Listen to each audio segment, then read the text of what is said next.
Hello there and welcome to my channel. So I'm here with another Play Store tutorial video. In this video, I'll be showing you guys how you can redeem your Google Play gift card on your Play Store. So it's very much simple and easy. All you need to do is just open your Play Store like this. You can see I have my Play Store launched and I tap on this profile like I'm moving to my settings. So on here, I just choose my payment and subscriptions here. Good, and you can see redeem code here. I tap on that. And I wait for it to load. So on here, I can enter the code here straight. You can see. Then I tap on the redeem. And if I want to scan the code, every gift card has a QR code. So if you have the physical gift card, you can scan the QR code and you're good to go. That's very much simple. But then if you don't have the gift card in person, you can, or if you don't have physically, you can, enter the code on the gift card here and then you tap on the redeem.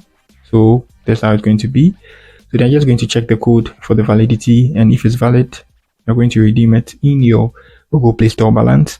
So since it's not valid, they're saying that's an error. So yeah, that's it on how you can redeem your Google Play Store on your